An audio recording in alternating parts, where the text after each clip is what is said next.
Hi, everyone. Welcome to the Familywood podcast. My name is Ross. You know me by now. Today, I'm very excited to introduce you to this week's guest, Elizabeth Loudon, currently from RSG, but a famous face in the world of addictions, particularly in Western Canada. Thanks for joining us, Elizabeth. I really appreciate your time today, and I'm sure our guests appreciate you joining as well. Thanks. Thank you, Ross. I think the famous Pete is a bit of a stretch, but I appreciate the kind of the validity. I've been in this field a really long time. I'm one of the dinosaurs, as they like to say. So, famous is a lot better than being called old or archaic or a dinosaur. So thank you. Like my ego appreciates you. The infamous Elizabeth Loudon. Yeah, Nice. Yeah. Like yeah, adds to my street cred, definitely. yeah. You have some street cred earned over a couple decades now, right? You bet. Um, which kind of segues into how I like to normally open this up, which is by understanding a little bit about you and your background and a little disclosure for our guests. All self-disclose. Elizabeth, you don't necessarily have to. I own my journey. I was a patient, a client of Edgewood many moons ago, and Elizabeth was the clinical director of EHN, and that's how we met. We sat in a group together. You were my counselor in a group for eating disorders. So we go way back, and I feel like I have a special connection to you. And gosh, and am I grateful for the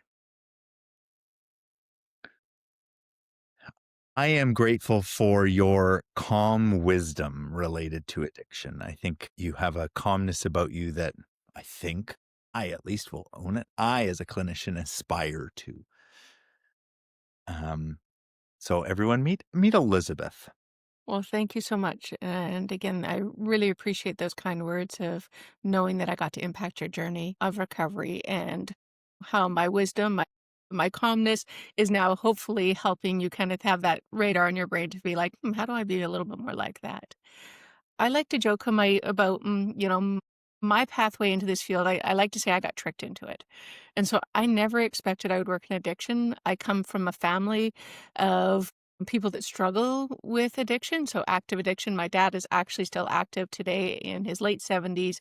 Sadly, dying of addiction at this point about the health concerns that come along with it. Sorry, Elizabeth. But I grew up as a child of an alcoholic addict and as a mom that was codependent and family members that were acting out all over the place.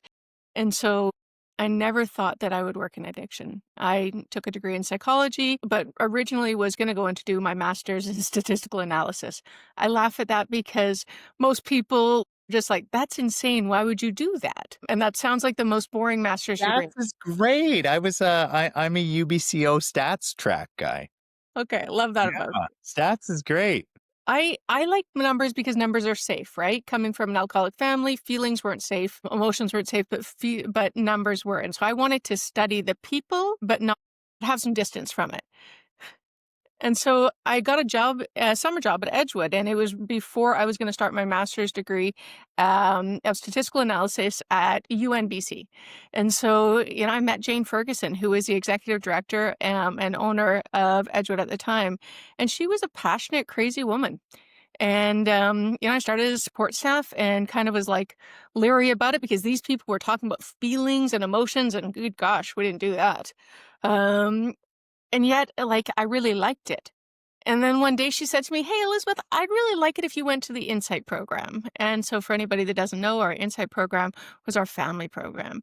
And I was like, well, sure, of course I'll go. Cause, I thought, why not? Somebody's offering me a free program. Let me do it. I, first day in, started crying with snot bubbles and did it for 5 days, basically. Lots of emotion came up. I was so grateful for the journey. But then Jane called me into her office the next day, and I was sure she was going to fire me. I was sure she was going to be like, "You are too broken for this place. Please go away and do your own work." But she didn't. She called me in and said, "Hey, I want you to become a counselor here." And I was amazed by it. And I remember looking at her and I was thinking, like, you are really nuts. Like, why would you want me to be a counselor? Did you not just hear about how I snot bubble cried the whole 5 days? And yet, she loved the fact that I was willing to do that and like be that honest and be on my own journey when it came to my own sense of recovery and the work I needed to do for myself and my wellness. So she's like, I'm going to train you to be a counselor. And she did. She put me through a counseling training program. Myself and 6 other people were immersed in a training program run by some really amazing mentors. And, I became a counselor at Edgewood. A couple of years later, I became a supervisor. And then when my mentor, Marianne Myers, retired, she handed the keys to me. And I was still like, I don't know if I want to do this. Like, why would you want me to step into this role? And same thing, that what you said was, I had a quiet wisdom. She believed I had a quiet leadership about me. And being able to, again, I think it's part of my trauma response, if I'm perfectly honest, but like that calmness is like, I think it's just like a fawn response or like a freeze. It's a slight freeze that's gotten better with time. But I was really thankful to be mentored by some amazing women, took all of it in as much as I could, and then have been on my own kind of wellness journey for years, doing my own sense of therapy, doing my own kind of work. Went to, the anonymous programs for years myself, just to kind of say like, how do I do this, and how do I have a journey that allows me to get to wellness, no matter what my family does, because my family wasn't going down the track of wellness. I always Christmas time especially was always really hard for me, and I'd look at all these people that were in treatment, and they were committed to treatment even during when they were supposed to be at home with families, and they were giving their family the gift of like, "You don't have to worry about me this Christmas." And I'd always get really sad because Christmas in my family was chaotic and kind of crazy, and there's always a fight that happened. And so when I looked at Christmas there, I thought, wow, like these people are choosing wellness over their family so their family can have wellness. And yet my family was still in that chaotic place. So, I loved kind of the pathway I got to take. I left Edgewood after about 17 years and moved to another treatment center and got to take on a leadership role there, which was lovely. Left there after a couple more years and then decided to go into private practice. And I did private practice very similar to this. I got to work with people all over the world because of some of my unique specialties. Eating disorder is one of them. I now work with people that are also have sexual addiction or relationship addictions, chemical addictions, of course, trauma. And so, beautiful. I got to meet women in Singapore or people in Idaho or, work with families in Florida because I sat in front of this, you know, computer right here and got to do it. And it was great. And then my current boss, Carson McPherson, came to me again and said, like, hey, there's some stuff happening in Alberta. Why don't you come join us? Like, we need your skill set. And I think I made this face, Alberta, because I'm a BC gal. I'm used to the rain, not the snow, and eventually joined that team. And as a result, I got to open up treatment centers and jails. I got to, use a model of opening up a treatment center in a hospital that I did years before and like expand therapeutic communities and help expand it across Alberta. And so really beautiful work that is happening in Alberta right now. I really shout out to the Alberta government on that one. But yeah, got to like do something that I hadn't done before and yet was close to my heart because, my family had some issues with criminality as well.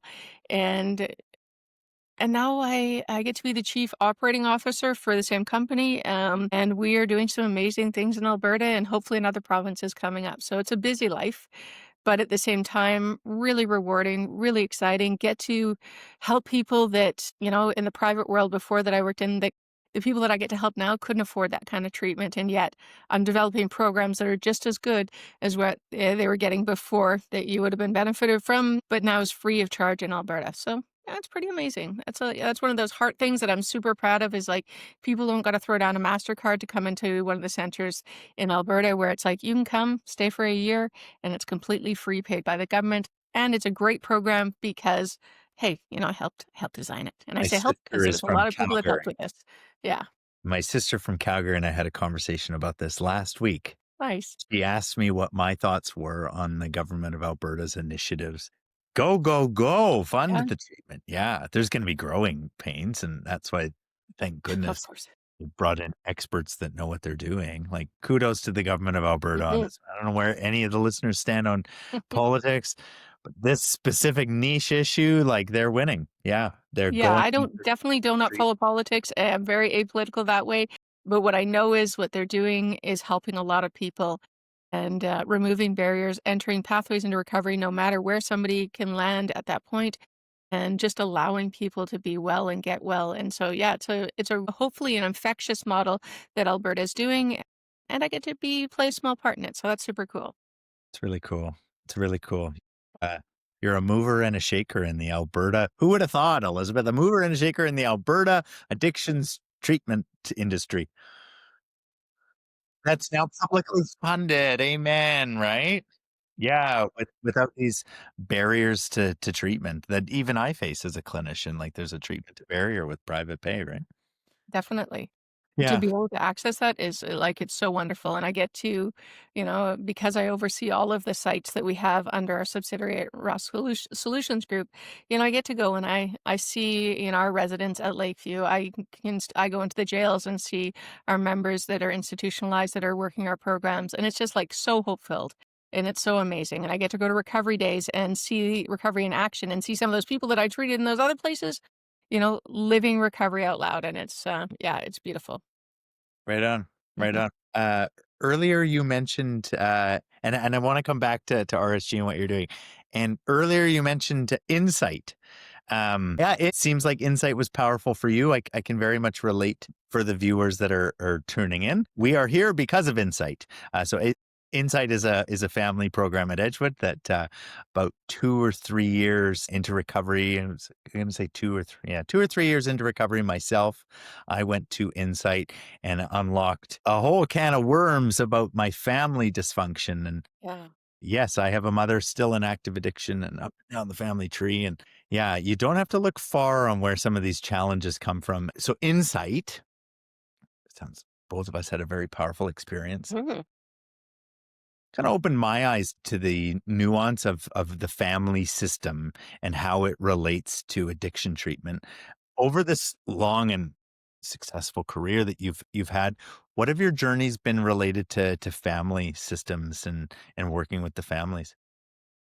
I love working with families, and again, one of the reasons I do this is because I wanna see families knit back together. I love that reintegration concept, and so whenever we're opening up a new program, a big piece of that is, like, how do we integrate family?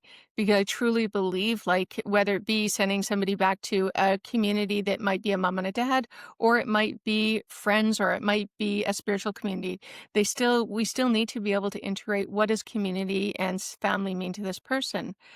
Some of my fondest memories were visiting days at Edgewood. And like, I remember one that was really powerful. I was new in the role. I was a support staff. And so I was standing there very officiously at the podium, and I'm signing people in. I'm making sure there's ROIs. I'm doing my job.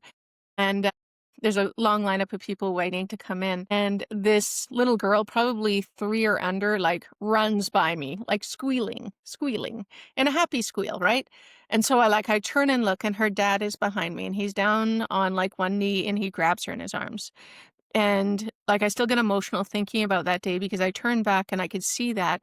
And, like, mom and I think, the mother-in-law were further down the line, but the dad in that moment could be present for his daughter.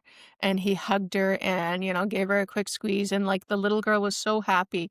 And it brought up such emotion to me. I remember that day I had to look away because I was, caught up in this emotional moment. And yet all these people are trying to still sign in. And yeah, like I think of when you say like what role has family programs played in kind of everything I do, I always want families to be included because I believe if we can get the person well, wonderful. But if you put them back into a family system that maybe is not healthy, their chances of recovery go down. Doesn't mean they can't do it. We've seen like people still get well amidst unhealthy family systems, Just but the have to journey be becomes a lot harder. kings or queens of boundaries, Elizabeth. Yeah, kings are queens of boundaries, and boundaries are hard. Don't get me wrong. Like, I am a queen of boundaries nowadays, but at the same time, they're hard, and there's a lot of like, uncomfortable situations that come with it because the people on the other side of the boundary don't always like those boundaries. So, yeah, I think that if we can help the family get well, like it creates a better landing point for the person when they come out of treatment or get onto their journey of recovery. But also families, although at times they definitely don't know it, they get severely impacted by addiction and what happens to, some like a whole family system when somebody is struggling, and I think of like lectures I used to give in treatment centers, and one of them was called the rigid defense system. And I used to remember talking about how the family's impacted. And I would use my own family as an example because we were really good at that rigid defense system, and it affected each of us all because we were protecting my father's illness, and we were protecting the shame that came out because of my dad's illness. So, like, I just think of like that family component and how addiction just sends waves out on everybody and causes everybody to be sick. And so unless you get a chance to be able to do something like insight or, do some family therapy, family work, you get this individual well and send them back to that unhealthy family. And it can be really hard, like I said, for that person to get well. And so, yeah, of course, I think family work is crucial. It's hard work, don't get me wrong. I've worked with a lot of families and I swear they gave me 17 gray hair because, like, navigating the family dynamics and the family roles can be really like, whew. That's the common response from companies and clinicians when Yes. they're approached by Familywood is really that's the populate that's a hard population, really. You like that It one. Yeah. is. Yeah.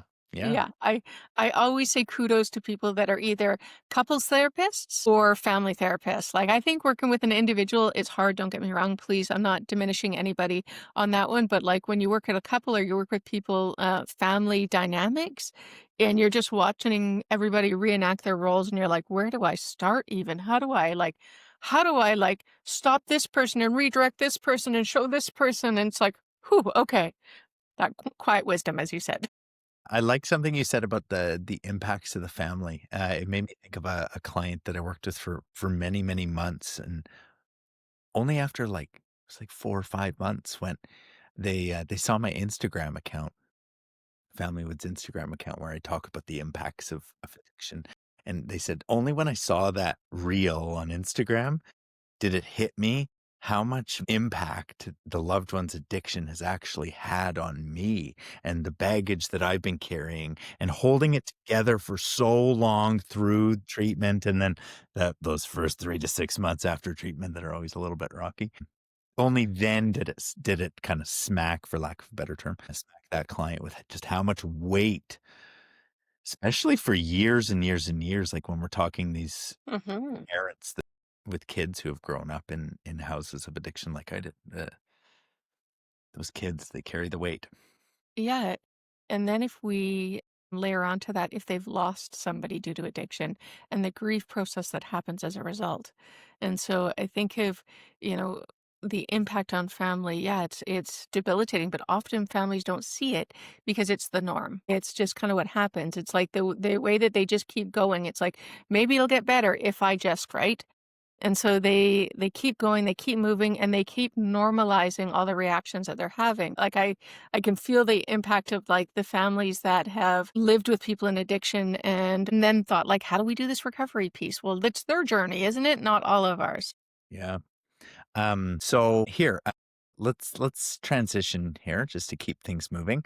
Great conversation so far. Thank you, Elizabeth. Every week we do two kind of recurring segments. We do one segment on a piece of literature or some research. Interesting. I did not know about your statistical inclination. One day we can talk about my advanced stats and research track at UBC.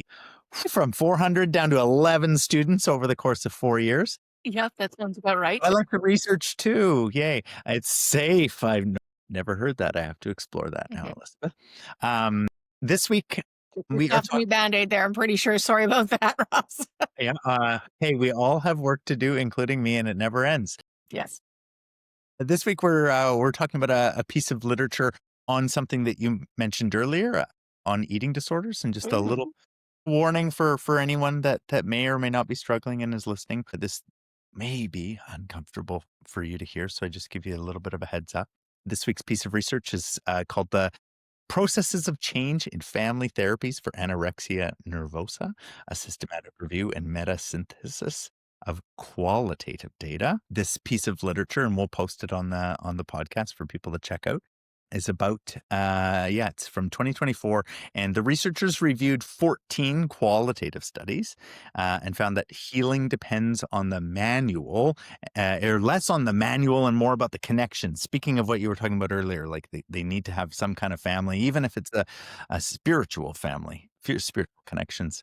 But the healing depends on the connection between therapists, young people, and the family.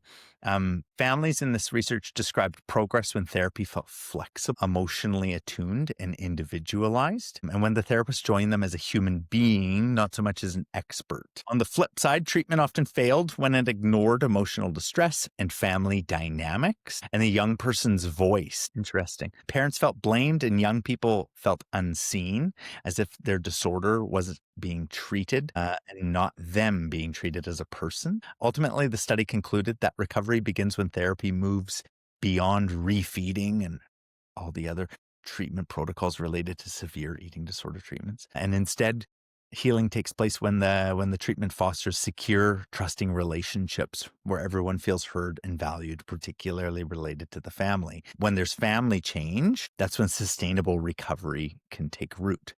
So, you have a heck of a background related to the treatment of eating disorders. Um, what are your thoughts, Elizabeth? Yeah, I would agree with the researcher. I think that what you're talking about is bang on. This isn't to treat somebody with severe anorexia nervosa, especially in young people. You can't just. I agree that things like feeding tubes are important and refeeding and sometimes nutrition plans, all that kind of stuff. The Totally. physiological side can't be ignored, and Yeah, we can't just kind of compartmentalize and make it all about this technical side without the emotional side. You know, very similar just with process addictions or chemical addictions, there's a lot of emotional dysregulation that happens, and we have to be able to teach them like how to use their voice, how to recognize their emotions, how to feel safe in environments and feel heard. And so, often, I use with families as well as individuals the DBT, because DBT is all about that emotional regulation, learning our voice, being able to do things like distress tolerance and handle uncomfortable situations. And so, yeah, when you say that it's more about kind of the relationships, the nurturing that can go into it, the support that can go into it, feeling seen, that can be really hard from the family system because, again, when we think of that component of especially anorexia nervosa, like one of the hardest things to treat. Don't get me wrong, severe drug addiction is horrific. It rips holes in families. However, the mortality rate, and I'm not sure what the current numbers are, for disordered eating and eating disorders is actually very high, and it's one of the most hardest things to treat. And so when somebody's giving us these really key markers to kind of say like, hey, we need to look at this stuff. You should be looking at things like connection and emotional healing and families coming together to work on their issues. And that's never easy. Don't get me wrong. Like, I'm not talking about like nice kumbaya circles. These are circles of people saying, like, hey, I feel unseen by you when you do this. Can we work on this? Can we do a timeout when this happens? Because I get emotionally flooded when that happens. We're using kind of that concept of dynamic or like supportive communication when I feel, can we kind of stuff. And so I think of, those like that researchers kind of take on it. And it's like, I couldn't agree more because I think that we have to have compassion, support, connection, not just from a therapist, but from the whole family unit. And sometimes, as we've seen, especially in eating disorders, there's other members of the family that feel unseen because this person's disorder is like the shining light in the family and everybody points there. So we have resentments from possibly other siblings or other family members. We have mom and dad just feeling like they're at the end of their ropes, possibly. And like, what else can I do? And one parent being the codependent or the overly supportive, enabling parent. And we have the other parent that is more of the detached parent. And so there's so many different moving parts and roles. Yeah, I think that to have a good therapist that can bring all of that together, they can name that, can support that, that can give everybody a helpful and healthy environment that they can talk about that, crucial in the treatment and like the recovery from disordered eating and especially anorexia nervosa. Whew, that's a hard one. think about anorexia, and you talk about how difficult it is to treat, to work on. Like, I wonder about protocols and the need to involve or seek evidence, at least, to involve families at a certain point. Yeah. I don't like I'm trying to think of specific protocol, and I'm thinking of there definitely I'm sure there is in the DSM-5 or ASAM's guidelines kind of stuff. But again, I think it's all about the individual, and I think that it's about once the individual that's struggling gets to a place that they are healthy enough to be able to hear it and process it, then of course it should be encouraging the family. I think the medical model is really important to begin with. Can't be trying to do Stabilization. family therapy with somebody that is deficient of nutrients and they can't hear anything because their brain is shutting down and all they can think of is, the way that they're distorted thinking that can go, oh my God, did I gain 5 pounds because I ate that kind of thing. We have to be able to work them through some of that, get them medically more stable, and then bring in the family to be able to continue that healing journey together. Yeah. The research is pretty clear on this stuff. Yeah. What are the centers that specialize in eating disorder treat? If I'm honest, I couldn't even tell you nowadays because I don't, I know that, yeah, I don't think there's any in Canada that do pretty amazing work. I know there's a couple hospital-based programs. There's one in Vancouver. I know that there is CAMH has got some good programs out in Toronto kind of stuff. Thinking about like Guelph, Heartwood? Yeah, I haven't heard great things about hardware over the years, but again, I don't know them all that well. Yeah. Sadly, like, if you want a good program, you're going to pay through the nose and you're going to the States. Speaking of private systems, Mhm. yeah, I remember back in the day hearing chatter about Edgewood wanting to open up as eating You bet. disorder, and the conversation that I heard was the challenge with the staff to client ratio because it requires such intensive labor to support. Yeah, it's a Yeah. privileged treatment protocol. Yeah. I originally like, when we were thinking of doing that, my executive director at the time, Lauren Hildebrand, said, "Hey, why don't you do some research? Find the best program that you can and go down and study them." Great point. And so I reached out to a bunch of well-known treatment and programs down in the States and said, "Can I come down for a week and, take a look at your program?" Basically, I got a response from one.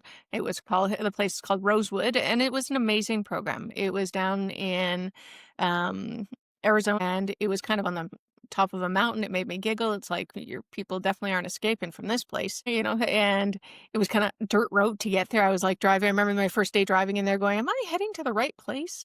Fewer early discharges. Yeah, fewer early discharges by all means, but they did amazing work. And so when you talk about that staff to client ratio, like they had a full dietitian, medical, psychiatric team that was looking at, making sure somebody was medically stable. They had beds, like in their beds, they had scales. And so when you were sleeping, it's weighing you at that point. They did it in specific chairs. And so if you were sitting in group, they could know your weight. So it wasn't you standing on a scale, it was covertly kind of looking at all the time. They had things like, if you were struggled with something like anorexia or even BED at the time, like they were saying things like you could have two things that you didn't like to eat, but everything else you're going to eat. And if you had to have, you had usually a support person there to eat with because you were talking about emotions and feelings. And as you were doing it, they had a great nutritionist. Her name was Helen. I still remember her. And she was kind of loving and no nonsense, just saying. I just definitely didn't want to mess with Helen. And then they had a great continuing care program. So it was a good step down program. But I remember being like, wow, amazing place. And then I said, well, the question of how much does this cost kind of thing. And how do people pay for it? And on average, I think at that point it was for somebody that need a high acuity kind of medical side of it, J tube kind of thing. It was around $3,600 a day, and that's American. So and often insurance companies would pay for some of it, but you needed to rationalize why somebody needed to stay in that level of care every couple of days, and so there was lots of reporting that went into it. So there was a lot that went into it, and I was really, again, privileged to go there and see their process and, like, was blown away by it and, like, really excited by, "Hey, we need to do this in Canada," kind of thing, but I was never able to get off the ground at Edgewood. When EHN became part of, developed into EHN, they actually bought a treatment program in Toronto, and of course, I can't remember the name of it. I want to call it Wedgwood, but I think that's wrong. And it was a good program, but it just never got the traction and sadly, eating disorders, like, doesn't get, marketed all that well. Like, it's not that thing, people don't wanna talk about it. It's even more almost shame and stigma based than like chemical addictions. And so like, you know, we were seeing people come through treatment all the time, as you know, that struggled with disordered eating or eating disorders. And yet they would come in for something else, and then we'd treat the eating disorder as well. But often, like, we weren't seeing people that were just like, hey, you know, my doctor tells me I'm going to die if I don't get this dealt with, so I'm going to go into treatment and deal with it, kind of thing. And so, yeah, I never saw that program really flourish the way it should have. But yeah, I don't really, to get back to your question, it was like, I don't know of any great programs in Canada at this point. I know that you can go down to the States and Karen's Foundation, Hazelden. They have some good programs, definitely, because it's a private healthcare model and it is very, very expensive. Yeah. Yeah. I think about just how complex that treatment is. Yeah. Yeah. Yeah. Everything at Rosewood was very specific done. You know, I remember saying, "Why'd you do that?" And everything had a, "This is why we do it, and this is the reason." It wasn't just, "Well, you know, it seemed like a good idea." Like, there was rationale for everything, you know? And I said to Helen, "Why only 2?" And she's like, "You know, two's already too much, but we wanna give give them some choice. We're giving them some dignity and respect after at Urgency and least getting a dignity, couple of right? things." Yeah. But they can't be so controlling that, like, they'll only eat tuna and beans kinda thing because those are high in proteins. And so, yeah, they still like, that was specific. If somebody hadn't, you know, eaten their snack that day, they were gonna have somebody that sat with them, but it was also they got privileges based on kind of what they were doing, like, healthy behavior-wise. And if you didn't, say, eat your snack, or you didn't go to weigh-in, or you didn't go to groups or anything, they would take away some of the privileges that you had. And so it was a privilege-based system that they were really trying to support, kind of like we do in regular life, where it's like, if I do really well at this, I'm gonna go out for a walk later tonight, kind of stuff. It's all those things of like, if I get my work done, or if I actually finish this project, I'm gonna be able to sleep tonight. Life has natural rewards built Yeah, into it. love it. Yeah. Yeah. Humans respond well to those carrots. Yes, Yeah. I certainly do. I can acknowledge that. I do as Yeah. well. Yeah. Um, so our and thank you for that. That was enlightening, very enlightening. Our other weekly recurring segment that we do is on an organization, and I thought fitting that this week's organizational spotlight is on RSG. If you wouldn't mind sharing, who is RSG? What are you up to? Um, yeah, what's going on at RSG? Yeah, I'd love to talk about RSG. You know, it's something I'm really passionate about. So RSG was founded by 3 addiction doctors. And so Dr. Carson McPherson, Dr. Paul Sobey, and Dr. Paul Farnan. Only 2 of them are medical doctors. The other guy's just a doctor, but I joke about that with him. I'm like, "You're not a real Dr. Cars." Um, and so it was founded by these 3 doctors. They were all BC people, and they didn't like what was happening in BC when it came to the concept of recovery. They saw the BC government really kind of taking away the concept of recovery, saying it wasn't possible for people, let's just keep them under the umbrella harm reduction. And so these are 3 men in long-term recovery as well. They're very public about their story and how, how sad it was for them to be watching kind of their home province not take the initiative they could to be able to kind of support recovery. So they saw what Alberta was doing, and they thought, well, hey, let's see what we can do to support that. They looked at some of the contracts that were out there. Of course, because they're 3 brilliant men, they applied for the contracts and I think got all of them, which means we have a lot of contracts in Alberta. So one of the first things that they applied for and got was the therapeutic living units, and therapeutic living units are residential treatment centers within jail. And so it's a separate unit within 4 institutions that are treatment centers right in a jail environment. And they're long-term treatment. And so if you have, and it's provincial, so it's 2 years less a day. But if you have 18 months left on your sentence, you stay within that unit the whole time. And so you do, you go through the phases and you go through the processes. You become like a senior member. You support kind of the junior members coming in, and you get a very robust case management system so that you can re-enter society, not just dropped off at the bus station, but actually have the next level of care that you need supported you to. We actually drive the person right to the next thing that they need. So that's called Becarian. Becarian also started what are called transition services. And so same thing, they go into different institutions and provincial institutions and be able to kind of assess people that are either remanded or sentenced and said, what do you need kind of stuff? And how do we help you put in the applications, find pathways into recovery? So we started with the jails, and I loved it because like old colleagues of mine, we'd be on a Zoom meeting together, and they're looking at my background. And it's not like my pretty background like I have right now, but it would be like a jail wall. If you've seen a jail wall, you've seen a jail wall. They're all cement and concrete, and they're like often a lovely cream color. And they're like, "Where are you now, Elizabeth?" And I'm like, "Actually, like I'm at Fort Saskatchewan, and I'm working in the female unit in a jail." And they're like, "You work in jail? Are you okay?" And I'm like, and I'd laugh because, jail is actually one of the safest places I've ever worked, I'm pretty sure. And yeah, so the jails were amazing. That was one of the first things we set up. After that, we started kind of the therapeutic community out in Gun, Alberta, which is called Lakeview.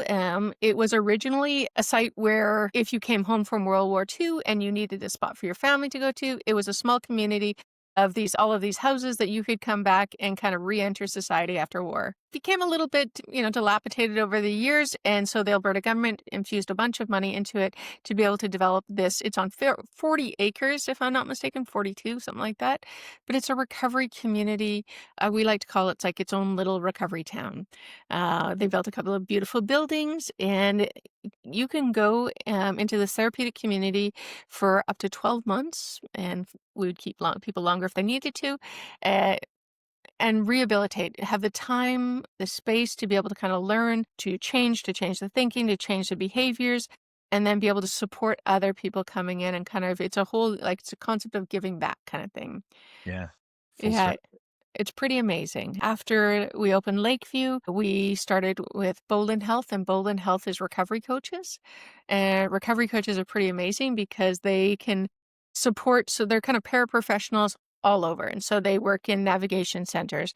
They do virtual work with people that are sitting on wait lists waiting to get a bed in some of these places. And so they support them and motivate them while somebody is either doing pre-treatment work or post-treatment work. And so a really kind of amazing group of humans that are very heartfelt, very motivating, very like, I've been there, let me support you, let me get you some services. Yeah. Yeah. Peer support styles, but Definitely. trained. Yeah. Yeah. I often described it, I used to describe them as like a sponsor. However, there's qualifications involved and training involved. Yeah, you bet. And so the other subsidiaries under RSG is called RCAC. So it's Recovery Coach Academy of Canada. It's a long name. And those are the ones that train the recovery coaches. And so we have people that go all over the province of Alberta, offer free training to people that want to become recovery coaches, and then support them along the recovery coach pathway until they eventually sit their exam and sit the panel interview and become an RCP, recovery coach professional. And so that's Recovery Coach Academy of And Canada. are recovery coach services covered by the government of Alberta? That is another free service, yes, and the training is free. Yeah. The final one is a really cool one as well, and it is called RTIA, which is the Recovery Training Institute of Alberta. And what it does is its primary purpose is to build the workforce that's needed to be able to kind of have these 11 recovery communities that are opened up or people working in this field.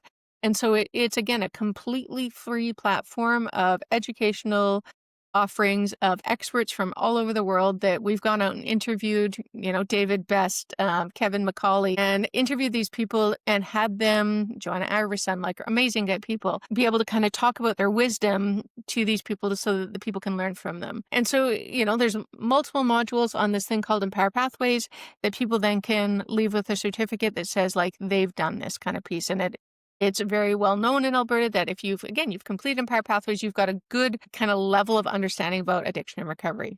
And so 5 really cool subsidiaries. And then we have a newest one that's called Stone Bear Recovery.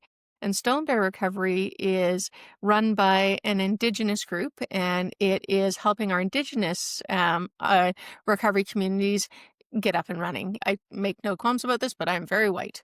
And so I can tell somebody how to kind of support somebody on how to develop a program, but I don't know enough about the Indigenous side of it to be able to kind of bring them together. Stone Bear brings together Indigenous voice and support to be able to kind of bring in cultural teachings and a therapeutic community. So to being able to kind of open up and help support different nations and opening up therapeutic communities on Indigenous sites. So it's pretty amazing. We're actually launching the first one on Monday. It's called New Beginnings. It's downtown Edmonton, and it is supported by Métis Nation Alberta. So it's pretty beautiful. Right on. And all of those First Nations facilities are in Alberta? Yeah, there's and so of um of the therapeutic communities that are going to open on Indigenous lands, there is Smoky Lake, which will be opened by Métis Nation Alberta. We'll support that one. There's one that is going to be opened up by Tsuut'ina Nation, one opened by Siksika, one on Enoch Reserve, and one opened by the Blood Tribe, which is up by Lethbridge.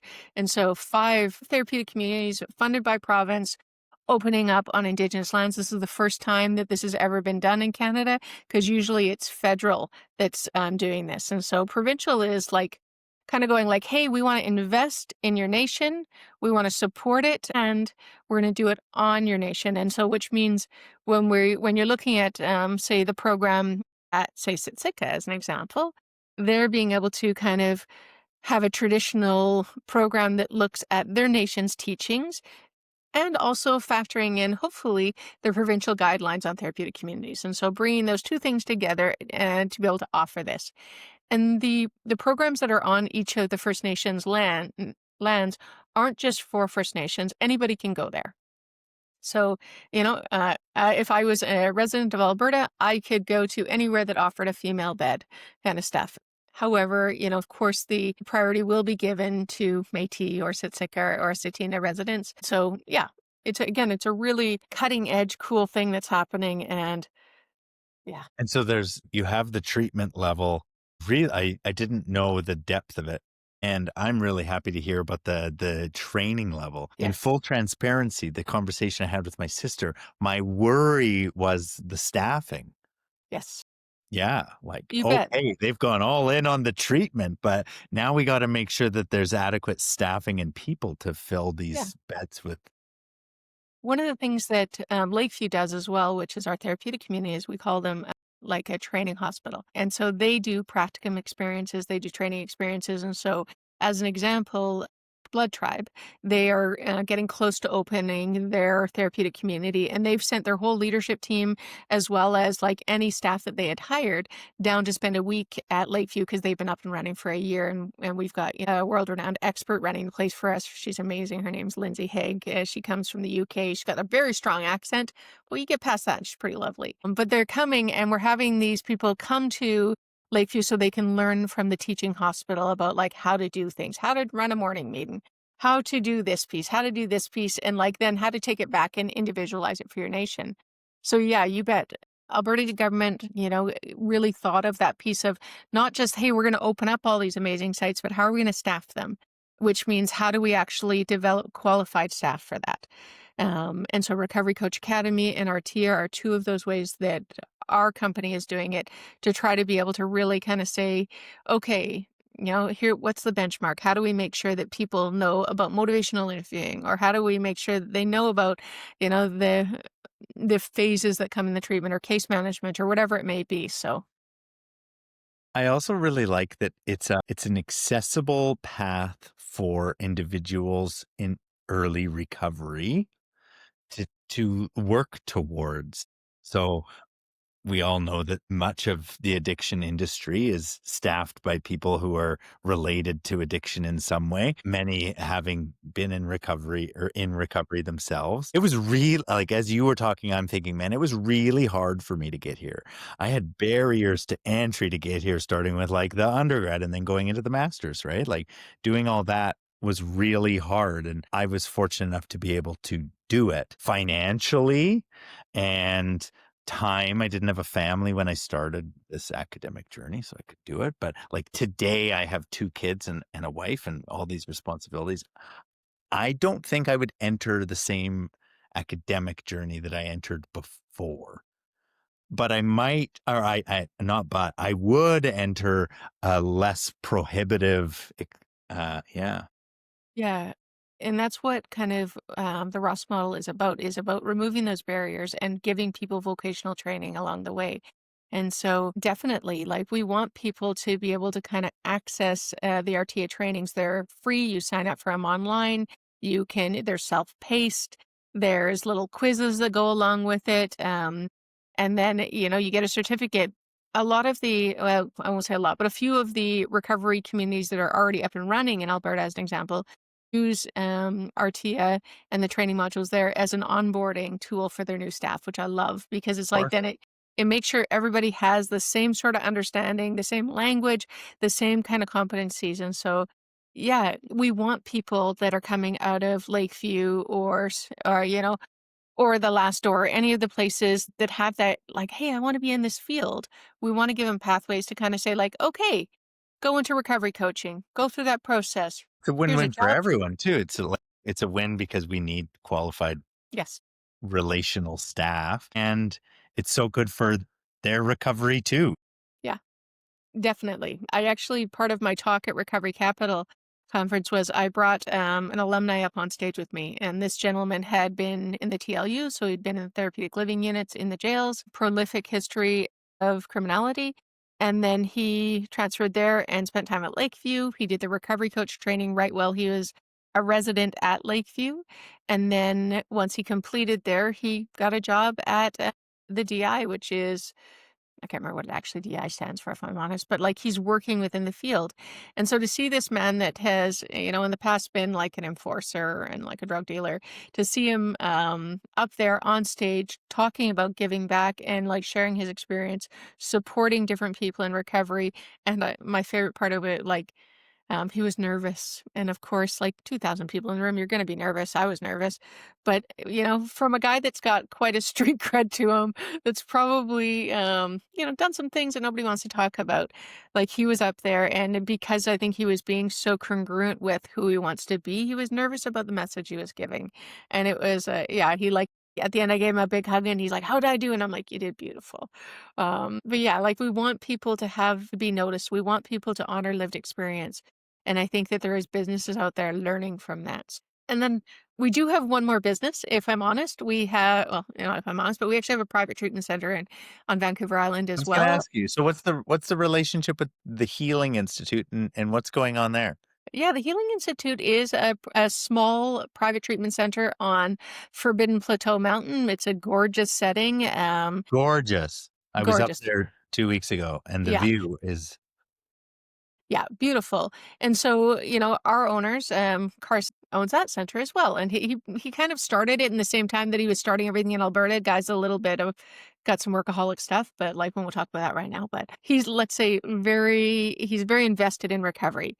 And so he saw an option to be able to kind of open up another center here that did some really great work. And then he brought in a really great team of people that know recovery and get creative about kind of those cutting edge things that need to be done to help people get well. And so, really beautiful location, great team, a smaller footprint. And so, instead of like some of the bigger centers that I've worked at that have were 80 patients in them or 75 people, there's 21 there. And so, you're getting a lot of individualized care.